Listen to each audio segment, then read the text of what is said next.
I've known about the fraud taking place for a long time. Minnesotans have been telling me for a long time about the Somali fraud that is taking place. And with his help, we were able to crack over $110 million in fraud in one day. And that's just the tip. When people say it's the tip of the iceberg, it really is, because there's billions of fraud inside the state of Minnesota right now. A kindergartner could figure out that there's fraud going on. Walz's office pushed back against the videos, saying, quote, the governor has worked for years to crack down on fraud and asked the state legislature for more authority to take aggressive action. He has strengthened oversight, including launching investigations into these specific facilities, end quote. House Majority Whip and Minnesota Republican Tom Emmer with this. Before we get into this, hit like, hit subscribe, and share this video, because what you're about to hear is exactly why Americans are fed up with corruption, fraud, and a political class that thinks the rules don't apply to them. This Fox News report exposes something every taxpayer needs to see. If what they're saying is real and can be documented, and what they're saying is they told Tim Walz about the fraud when it was happening, and he not only ignored them, he retaliated against him. I'm telling you, Molly, if that's accurate and it can be proven, Tim Walz needs to be held accountable. Everybody in his administration needs to be held accountable. It's time that we find answers to all these questions and hold everybody accountable. Congressman Chip Roy is coming up, but first, Garrett Tenney has more on this mess. Hi, Garrett. Hey, Julie. One of the most surprising things about this new alleged fraud in the childcare space in Minneapolis is that it really isn't new at all. There have been reports about this very thing happening since even before Tim Walz took office, and it appears that it has largely been allowed to continue without much interruption. One example of a childcare business that is now under the microscope is Quality Learning Center, or Leering Center, as the sign says. The business is licensed for 99 children, from infants to toddlers, but the business hours are from 2 p.m. to 10 p.m. Over the past 3 years, it has been cited for more than 120 violations for all kinds of things, including for not having proper documentation for all of the kids there.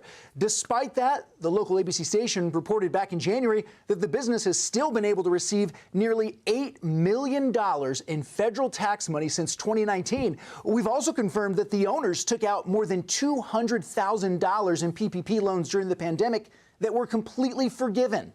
Nick Shirley says there were similar red flags at some of the other child care centers that he tried to visit in the Twin Cities. But it's so obvious. If you're living in Minnesota, you have to raise your eyebrows and think, what's going on? Literally, if you drive around Minnesota, around Minneapolis, you'll see daycare centers, autism centers. You will then see transportation companies that have snow piled up as if they haven't moved in months. After Shirley's videos went viral, FBI Director Kash Patel posted that the Bureau is all over this, saying fraud that steals from taxpayers and robs vulnerable children will remain a top FBI priority in Minnesota and nationwide. The FBI believes this is just the tip of a very large iceberg. We will continue to follow the money and protect children, and this investigation very much remains ongoing.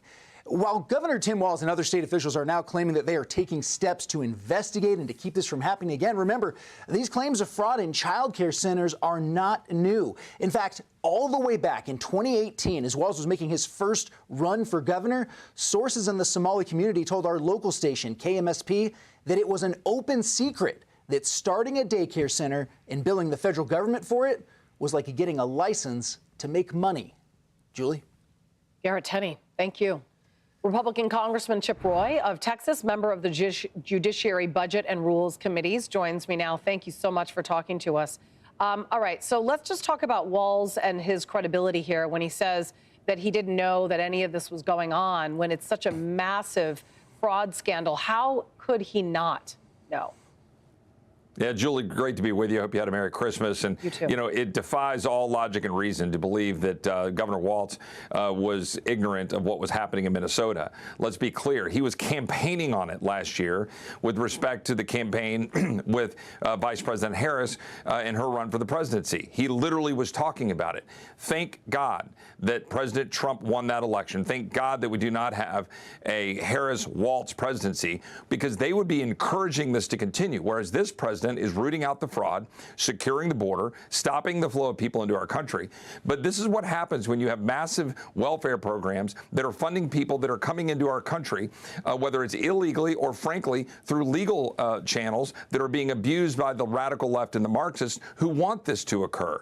The Somali community knew full well what they were doing. It's a part of an enterprise-wide effort that's global, tied to the United Nations, tied to the world organizations, NGOs, our own taxpayer dollars that are being used against us while we import people to be put on the welfare state, to be put on Medicaid, and to take taxpayer money. It's fraud that has to be stopped, and people need to be removed, deported, denaturalized, and sent back to Somalia. I just want to know, how are they going to recoup that money? I mean, is that what Walz is now going to concentrate on? Because he says that investigations are ongoing in these centers, but where's the money? And why should taxpayers have to foot the bill? Who's going to end up paying the government back? Or is it going to be the responsibility of Congress, of taxpayers?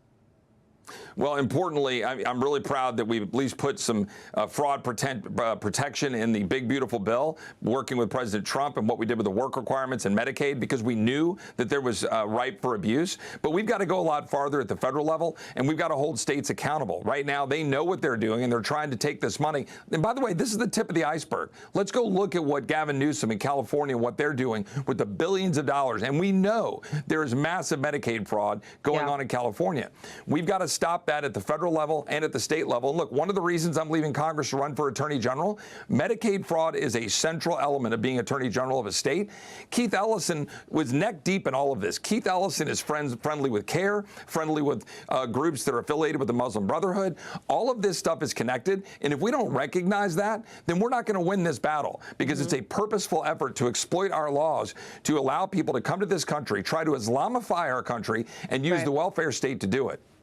Critics are also asking why Congresswoman Ilhan Omar's husband reportedly purged key officer official details from his $25 million venture capital firm's website. Now, this move comes amid growing questions about the couple's wealth and possible connection to the welfare fraud. According to her latest financial disclosure in May, the couple's net worth surged 3,500% in just 1 year.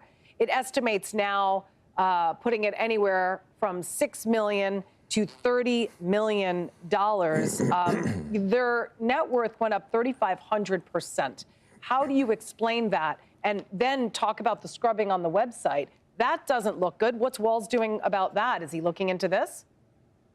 Well, certainly not. I mean, he's certainly supportive of whatever they're doing. And this is one of the other things that we need to address, is the extent to which members of Congress find themselves getting wealthy while they're in Congress. In this case, it appears by being completely in bed with all of the fraudulent activity that's going on in Minnesota. Of course, we should investigate this. Of course, should we look into what they're scrubbing from their website. I think we've got to explore this as far as we can, including potentially looking into denaturalizing and removing Ilhan Omar if she's violated our laws. And by the way, we should also ban stock trading among members of Congress, since we're talking about the wealth of Congress, and I have a bill to do that, and I hope we will do that next year. Mike Johnson, the Speaker, is working with us to do that. We have got to stop all of this flow of dollars that is corrupting our system, empower the American people to do what they do best, and we've got to pause immigration. I introduced a bill to pause immigration because we've got to stop this massive abuse of our system, using H-1Bs, using diversity visas. President Trump is exactly right to have frozen the diversity visas, to have stopped that, to freeze the flow from countries of concern. Remember that in 1920, when we had a high percentage of people that were foreign-born, we froze immigration for 40 years. And our country vanquished, the Nazis in Germany, freed the world. We did great things in those 40 years. We can do it again. That's why I introduced legislation to pause immigration. The president's right to do that, and I'm supporting him in that effort. Okay. Meantime, the Trump administration is working to highlight its achievements this year ahead of next year's midterm elections. And commentator Scott Jennings says that one victory is bigger than the rest. What is it? Let's watch. To zero. We feel it in Texas. We're a much safer and stronger country as a result. The president is right. Tom Homan, Stephen Miller, Kristi Noem, all of the great work of ICE and Border Patrol, they're standing behind them. ICE is removing people that need to be removed. But let's add to that this next year. Let's stop the abuse of our legal immigration system. Let's permanently make reforms so that you can't have H-1Bs and diversity visas that are messing up our country by importing people who are using our welfare system, which you opened this segment with. The president should be congratulated. His entire team for what they're doing, but we got to finish the job, and Congress needs to codify what the president has been doing, so you can't have a future Biden in Mayorkas that destroys the system. Let's pause immigration. Let's reform the system. Let's make permanent changes to back up what the president's done. And by the way, one underreported piece, the SUE Act, which we included in the Lake and Riley Act last January, which was a bill that I authored with Dan Bishop, that was included, which allows states to sue the federal government if they fail to secure the border in the future, so that we can stop a future Biden-Mayorkas administration from doing that. We're doing a lot of great things, but Congress needs to back the president up in 2026. Congressman Chip Roy, thank you, and have a happy New Year. Happy New Year, Julie. God bless. I just watched this Fox News segment titled Ilhan Omar's Wealth Explosion Under New Scrutiny. And honestly, this should have every American asking some serious questions. What Fox News lays out here isn't some fringe conspiracy. It's a growing fraud scandal centered in Minnesota involving childcare centers that were supposedly serving children, but, according to independent journalists and investigators, looked abandoned, boarded up, locked, and completely empty. Yet somehow, these same centers were collecting millions of dollars in state and federal funding. Think about that for a second. Misspelled signs, no kids, no staff, snow piled up outside buildings that hadn't been used in months. And still, taxpayer money kept flowing. The report highlights that this alleged fraud isn't new. It goes back years, even before Governor Tim Walz took office. But the real question is how it continued for so long without being shut down.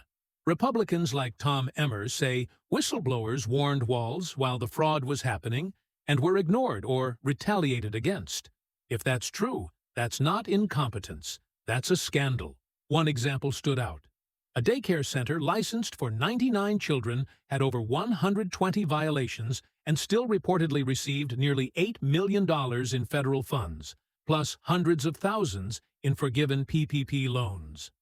Regular Americans had to fight for scraps during the pandemic, but these operations apparently had no trouble cashing checks. The FBI now says it's involved and calls this the tip of a very large iceberg. That alone tells you this is serious. When the FBI starts massing resources, it means this goes far beyond a paperwork error or a misunderstanding. Then we get to the part that really raises eyebrows. Ilhan Omar and her husband. According to the report, their net worth allegedly jumped by as much as 3,500% in a single year, now estimated somewhere between $6 and $30 million. At the same time, details were scrubbed from her husband's investment website. Anyone with common sense knows that doesn't look good. I'm not saying guilt. I am saying this demands transparency. Members of Congress are not supposed to get rich, while the people they represent are struggling to afford groceries, gas, and rent. What frustrates patriots like me is that every time fraud like this comes up, the same politicians claim they didn't know, couldn't act, or were already looking into it. Meanwhile, working Americans pay the price. This report also exposes a bigger problem. Massive welfare programs with weak oversight create opportunities for abuse. When politicians refuse to enforce the law, fraud thrives. And when accountability disappears, corruption becomes the norm. The bottom line is simple. If you take taxpayer money fraudulently, you should be prosecuted. If politicians knew and looked the other way, they should be held accountable. And if members of Congress are enriching themselves through questionable connections, the American people deserve full investigations. This is why independent journalism matters. This is why oversight matters. And this is exactly why Americans are losing trust in institutions that refuse to police themselves. Stay vigilant, stay informed, and never stop asking who is really benefiting from your tax dollars.